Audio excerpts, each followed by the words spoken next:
Doctor ఎలా ఉన్నాడు? ప్రాణాపాయం తప్పిన కుడి చేతి నరాలు బాగా దెబ్బతిన్నాయి. ఆ చేతికి చలనం పోయింది. క్షమించండి విశ్వేశ్వరరావు గారు, దుర్గాప్రసాద్ సాహసానికి ఇంత మూల్యం కట్టాల్సి వస్తున్నాను అనుకోలేదు. I'm very sorry.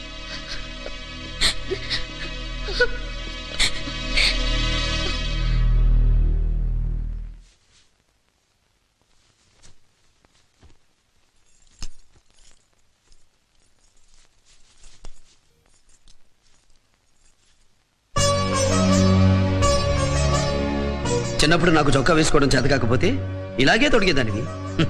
నీ కొడుకు మళ్ళీ ఓ 4 రోజుల పాటు చిన్నపిల్లాడైపోయాడు అనుకో.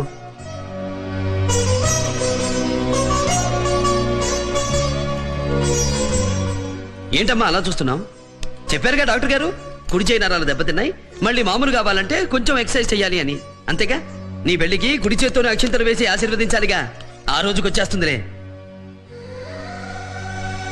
నాన్నా కాలిటు నాన్న, లేండి నాన్న. ఎరా, మీ అమ్మ చొక్కా తొడగచ్చు, మీ చెల్లాయి బెల్ట్ పెట్టచ్చు, నేను బూట్లు తొడగకూడదా? ఫస్ట్ ఫారంలో నువ్వు లేసులు సరిగ్గా కట్టుకోవటం లేదని నేను బెత్తం పట్టుకుంటే, చిన్నపిల్లవాడికి చేత కాకపోతే నేర్పండి లేదా మీరే కట్టండి అని మీ అమ్మ దెప్పి పొడిచేది గుర్తుందా?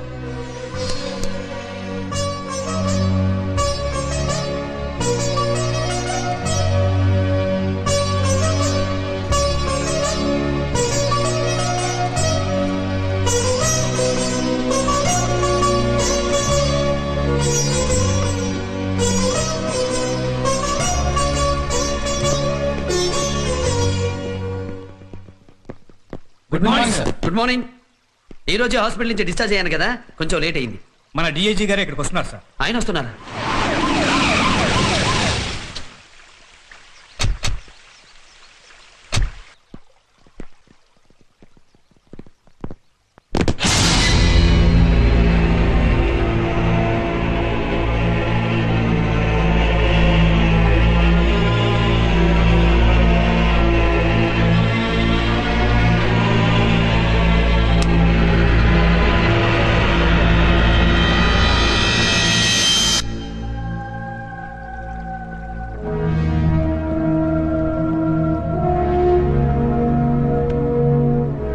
మిస్టర్ దుర్గాప్రసాద్, ఈ ఏరియాలో నేను పోలీసుని అని చెప్పుకోవడానికి సిగ్గుపడిన ప్రతి పోలీస్ ఆఫీసరు ఈ రోజు సగర్వంగా నేను పోలీసుని చెప్పుకుంటున్నాడు నీ మూలంగా. Thank you sir. ఈ చేతులతో నీకు విశిష్ట సేవా పథకాన్ని అందించాల్సిన నేను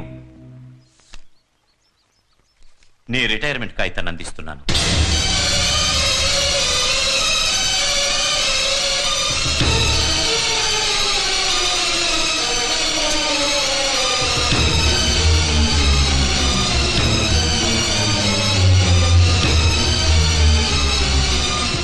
ఇది డ్యూటీలో ఉండగా నువ్వు డిజేబుల్ అయినందుకు ప్రభుత్వం ఇస్తున్న చెక్.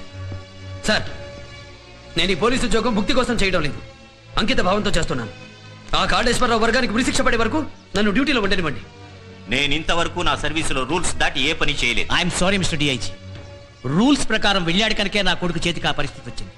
ప్రజలు ఏమైపోతేనే నేను క్షేమంగా ఉంటే చాలుకుంటే ఇలా జరుగుండేదా? అంటే మీ అబ్బాయి కోసం భారత శిక్షా స్మృతిని కొత్తగా రాయించమంటారా? అతని కోసం రూల్స్ నేను మార్పించి చెప్పేది అది కాదండి. నా కోసం రూల్స్ మార్పించక్కర్లేదు సార్. ఈ ఆర్డర్ ఇచ్చి మీరు నా యూనిఫామ్ ని తీసుకెళ్లగలరేమో కానీ నా సంకల్పాన్ని తీసుకెళ్లేరు, నా ఆశయాన్ని మార్చలేరు, నా కర్తవ్యాన్ని ఆపలేరు. మిస్టర్ దుర్గా ప్రసాద్, చాలా ఉద్రేకంగా మాట్లాడుతున్నావు. సుపీరియర్ ఆఫీసర్ వస్తే సెల్యూట్ కూడా చేయలేను నువ్వు డ్యూటీ ఎలా చేస్తావు?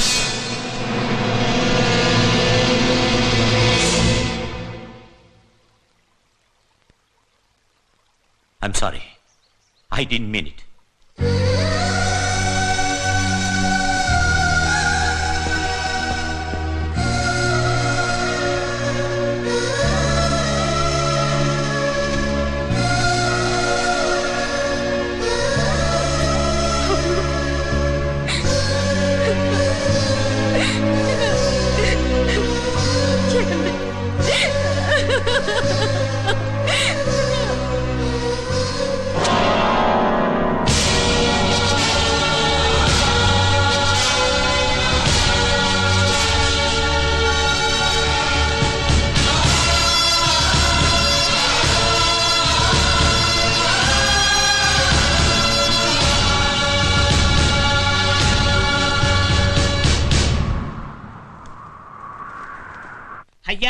నాగేశ్వరరావు గారు నమస్కారం అండి అయ్యా.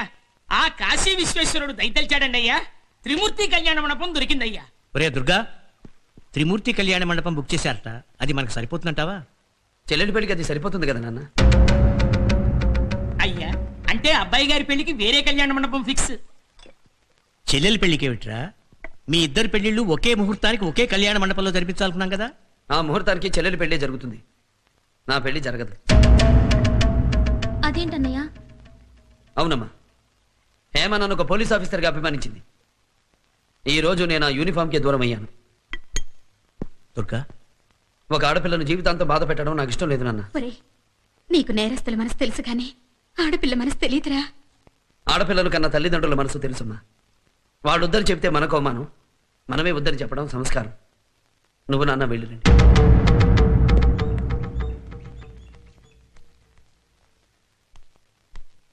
నా మాట వినమ్మా, ఈ పెళ్లి ఆపేద్దాము. ఏ తండ్రి అయినా తన కూతురు సుఖపడుతుందన్న ఇంటికే కోడలిగా పంపుతాడు గాని కోరి కష్టాల కుంపట్లోకి నెట్టడమ్మా. కష్టమైనా సుఖమైనా అనుభవించాల్సింది నేనే కదా బాబాయ్. నిజమేరా, నువ్వు అతనిలో ఏ పౌరుషం చూసి ఏ సాహసం చూసి చేసుకుందాం అనుకున్నావో ఇప్పుడు అవన్నీ అతను.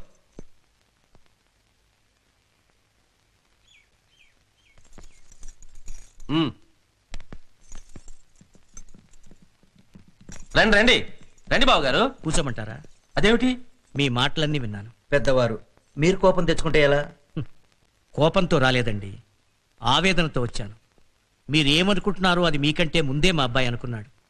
ఈ పెళ్లి మానేద్దామని మీతో చెప్పి రమ్మన్నాడు. పైకి బాధ నటించినా మీకు ఈ విషయం ఆనందాన్ని కలిగిస్తుందని నాకు తెలుసు. మాకు సెలవు ఇప్పించండి. పద. ఆగండి మావయ్య, ఈ పెళ్లి మా నాన్న నిశ్చయించలేదు, మీరు నిర్ణయించలేదు. నేను కోరుకున్నాను. ఈ పెళ్లి ఇష్టమో కాదో చెప్పవలసింది నేను. ఏ క్షణంలో నేను మీ అబ్బాయిని చూశాను అప్పుడే ఆయన్ని భర్తగా ఊహించుకున్నాను. లగ్నపత్రిక రాస్తే సగం పెళ్ళైనట్లని మీ పెద్దలే చెప్తారుగా. అది కాదే, ఆడది తలుచుకుంటే ప్రపంచ యుద్ధాలు సృష్టించడమే కాదు, ప్రపంచంలో సాధ్యం కాదు అన్నది సాధించి పెట్టగలదు. వైద్య శాస్త్రం ఆయన చేతి గురించి ఏ రాసిందో నాకు తెలియదు. నా కోసం, నా ప్రేమ కోసం ఆయనకి సేవలు చేసుకుంటాను. మళ్ళీ ఆయన మామూలు మనిషిని చేస్తాను. అంటే మన కులం గోత్రం మంట కలిపి పెళ్లి కాకుండానే బరి తెగించి అత్తారింటికి వెళ్తావంటే? ఇది కులానికో గోత్రానికో సంబంధించింది కాదు నాన్న, మనసుకి మానవత్వానికి సంబంధించింది. నాది బరి తెగింపు కాదు, కోరుకున్న వాడి కోసం గురి తెగింపు.